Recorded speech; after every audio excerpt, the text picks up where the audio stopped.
قتل حسین اصل میں مرگ یزید ہے۔ اسلام زندہ ہوتا ہے ہر کربلا کے بعد۔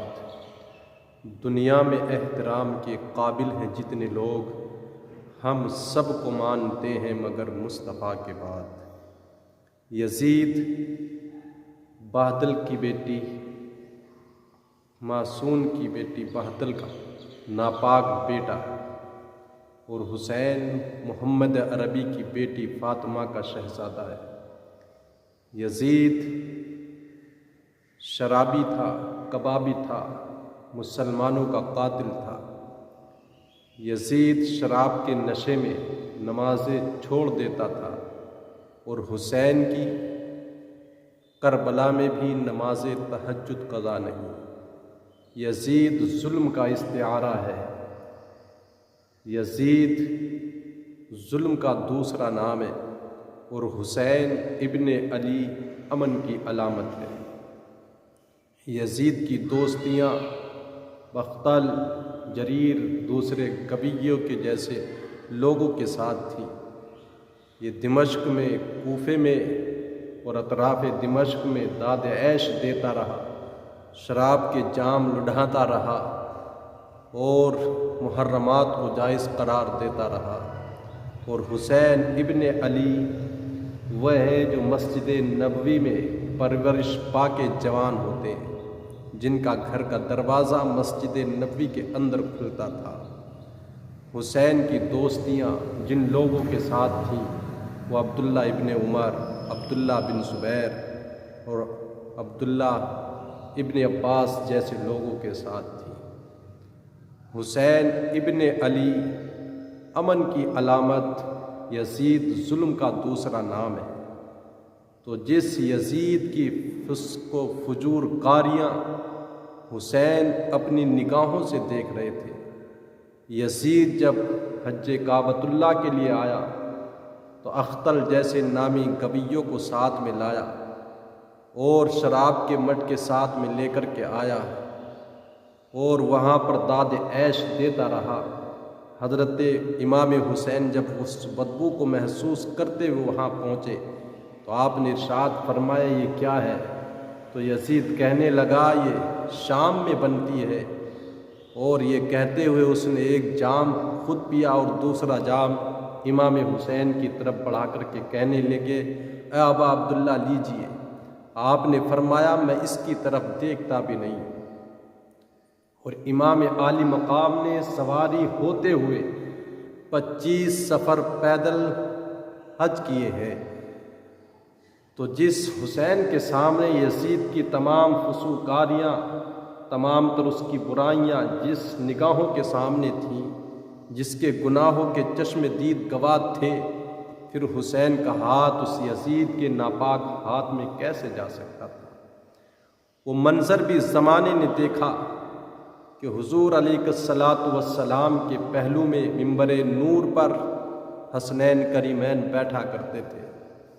ایک دن لال لباس پہنے ہوئے حسنین کریمین مسجد میں آئے اور حضور خطبہ ارشاد فرما رہے تھے۔ بچپنے کی وجہ سے، کم عمری کی وجہ سے کبھی گرتے ہیں کبھی سنبھلتے ہیں۔ حضور خطبہ ارشاد فرما رہے ہیں، خطبے کو چھوڑتے ہیں اور آگے بڑھ کے ان شہزادوں کو اٹھاتے ہیں۔ یہ نبی کا پیار تھا ان شہزادوں کے ساتھ۔ وہ زمانے نے دن بھی دیکھے کہ عبداللہ بن شداد رضی اللہ تعالی عنہ ارشاد فرماتے ہیں کہ حضور نماز ادا فرما رہے تھے تو آپ نے سجدے کو طول دے دیا، سجدہ اتنا لمبا ہو گیا، ہم نے سمجھا کہ یا تو وحی کا نزول ہو رہا ہے یا پھر رب کا حکم آن پہنچا ہے۔ ہم نے سمجھا کہ حضور کہ آخری وقت آ گیا، روح قبض ہو چکی ہے۔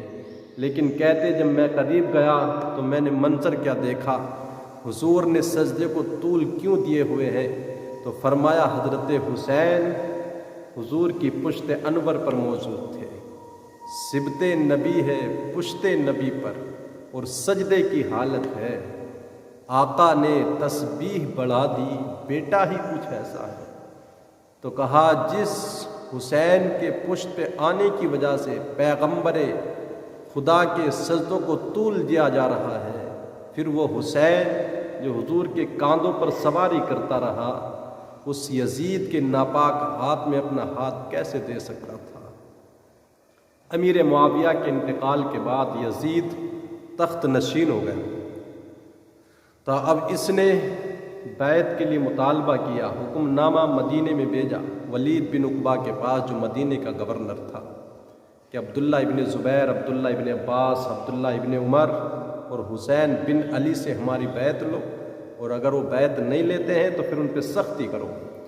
ولید بن عقبہ کے پاس جب حکم آیا تو اس نے مولائے کائنات کے شہزادے امام حسین کے پاس پیغام بھیجا۔ آپ کو دارالامارت گورنر ہاؤس میں رات کے عالم میں جب پیغام پہنچا تو آپ نے کہا یہ رات کے عالم میں بلاوا آنا کسی خطرے سے خالی نہیں۔ آپ نے اپنے کچھ ساتھیوں کو ساتھ میں لیا، دارالامارت گورنر ہاؤس رات میں پہنچے، ساتھیوں کو باہر دروازے پہ کھڑا کیا، کہا اندر سے اگر میری چیخ و پکار کی آواز بلند ہونے کی تمہیں سنائی دے تو اندر آنا، ورنہ یہیں پر رہنا۔ جب امام عالی مقام گورنر ہاؤس میں پہنچے، ولید بن عقبہ اور مروان بن حکم جو ولید سے پہلے مدینے کا گورنر رہ چکا ہے، یہ دونوں وہاں پر موجود تھے۔ ولید بن عقبہ نے کہا امام سے یزید نے بیعت کا مطالبہ کیا ہے، آپ یزید کی بیعت قبول کر لیں۔ امام عالی مقام نے ارشاد فرمایا میں یزید کی بیعت چھپ کر کے نہیں کر سکتا، اور ایک تاریخی جملہ بھی ارشاد فرمایا تھا وَمِثْلُنَا لَا يُبَاعُ، کہا مجھ جیسا اس جیسے کی بیعت کر ہی نہیں سکتا ہے۔ آپ اتنا کہہ کر کے واپس پلٹے تو مروان بن حکم ولید بن عقبہ سے کہنے لگا یہ اچھا موقع تھا ان سے بیعت لینے کا، ورنہ ان پہ سختی کی جاتی اور انہیں قتل کر دیتے، ہو سکتا ہے کہ اب دوبارہ ان پہ قابو پانا مشکل ہو جائے۔ مروان بن حکم کے یہ الفاظ امام عالی مقام سیدنا امام حسین کے کانوں میں پڑے تو آپ انہی قدموں کے بل واپس پلٹے اور ارشاد فرمایا مروان بن حکم کیا کہہ رہا ہے؟ تو جانتا نہیں ہم کون ہیں؟ فرمایا انا حسین ابن علی ابن ابی طالب، میں حسین علی کا بیٹا ہوں، علی ابو طالب کا بیٹا ہے، قرآن ہمارے گھروں میں اترتا رہا ہے، شریعت ہمارے گھر کی باندھی ہے، تو ہمیں جانتا نہیں ہے؟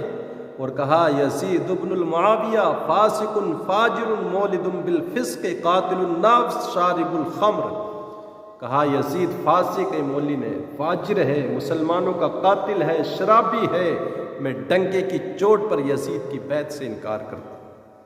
اتنا کہنے کے بعد آپ واپس تشریف لائے، گھر آ کر کے سیدہ زینب سے ملے، ارشاد فرمایا بہن زینب مدینے کو چھوڑنا ہوگا۔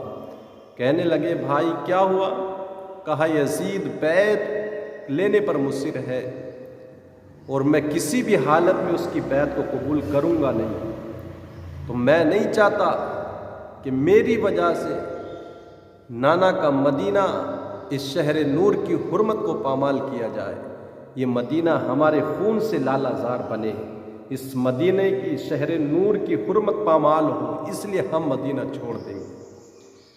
حضرت محمد بن حنفیہ کے علاوہ خاندان نبوت کے جتنے لوگ تھے ان تمام کو لے کر کے آپ مدینے سے نکلنے کی تیاریاں کرتے ہیں۔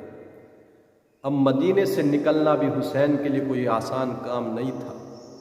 ایک حاجی، ایک معتمر، ایک حج کرنے والا، عمرہ کرنے والا 8 دن 10 دن 20 دن مہینے بھر کے لیے شہر نور میں عارضی طور پر سکونت اختیار کرتا ہے، لیکن جب وہاں پر وہ رہتا ہے تو وہاں کے در و دیوار سے، وہاں کی گلیوں سے، وہاں کے ماحول سے ایسا متاثر ہوتا ہے کہ اب جب وہ جدا ہوتا ہے تو اس کا جدا ہونے کو جی نہیں چاہتا وہاں سے آنے کے لیے،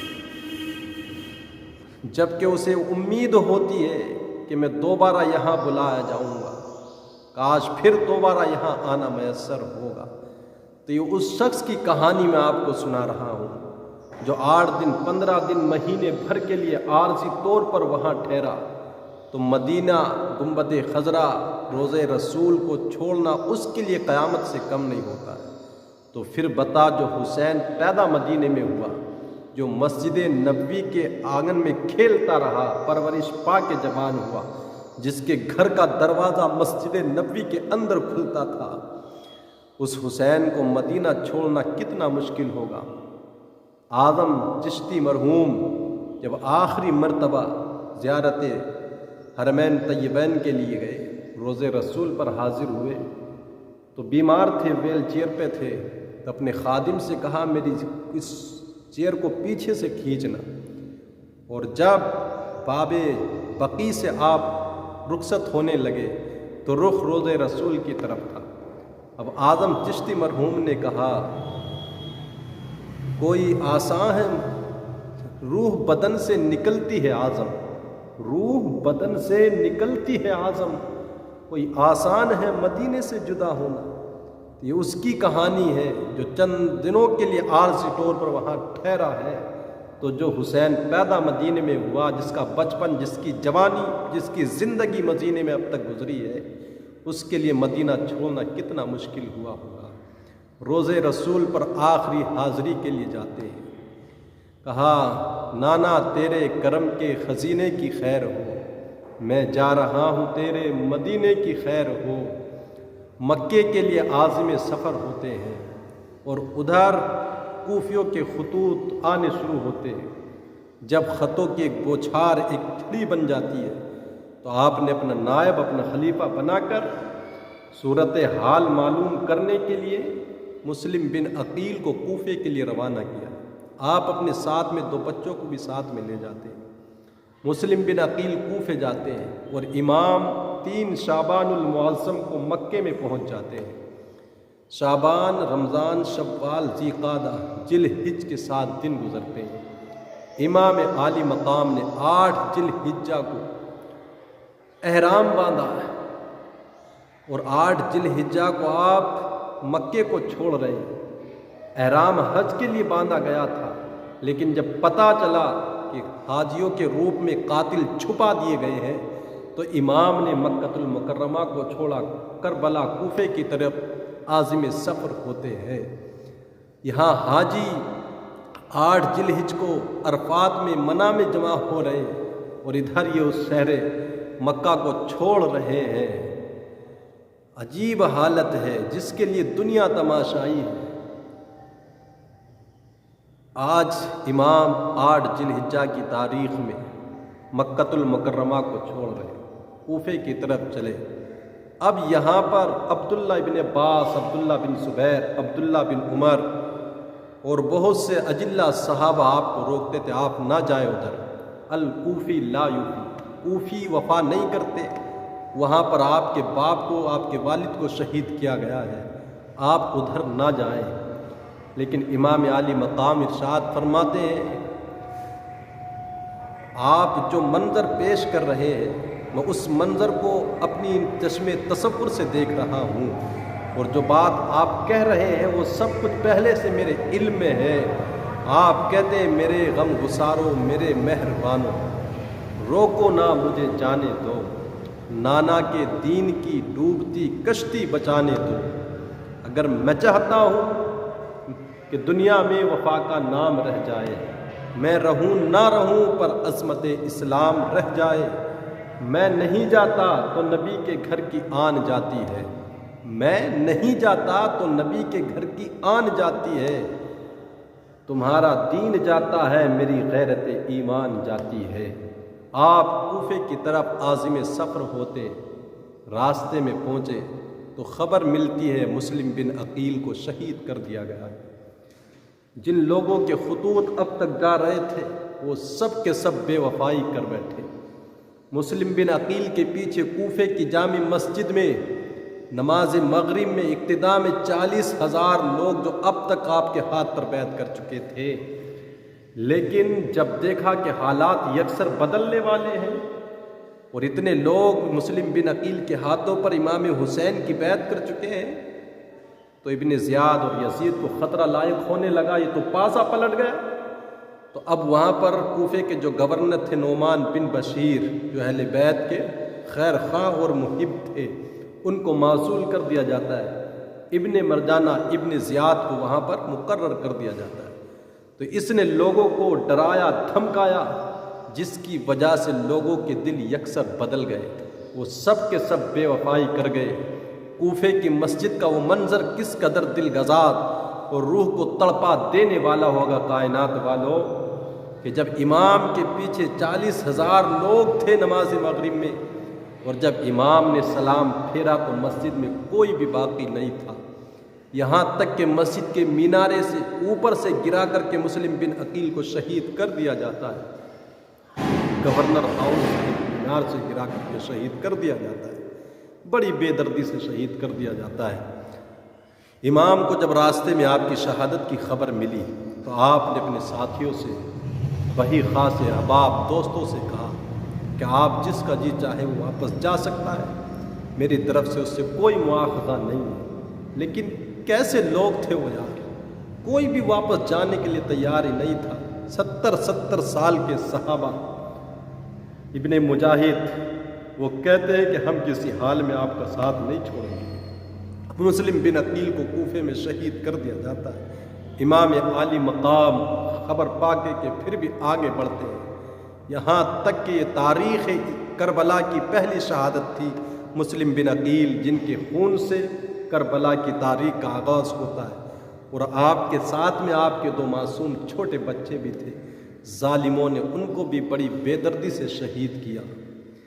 کیسے کیسے اپنی بستی چھوڑ کر کون سی بستی بسانے کے لیے چلے تھے، لیکن یہ ہماری اور آپ کی خوش نصیبی ہے کہ رب تبارک و تعالی ہمیں وہ دن دکھاتا ہے بارہا کہ ہم ان نفوس قدسیہ کا ذکر تذکرہ کر کے اپنی روح اپنے قلب کی تسکین کے سامع کرتے ہیں۔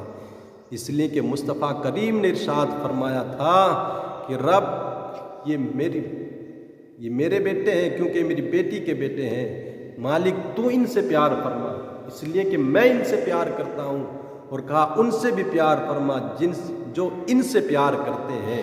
تو اہل بیت کی محبت دلوں میں بسائے رکھنا یہ ہماری خوش نصیبی ہے۔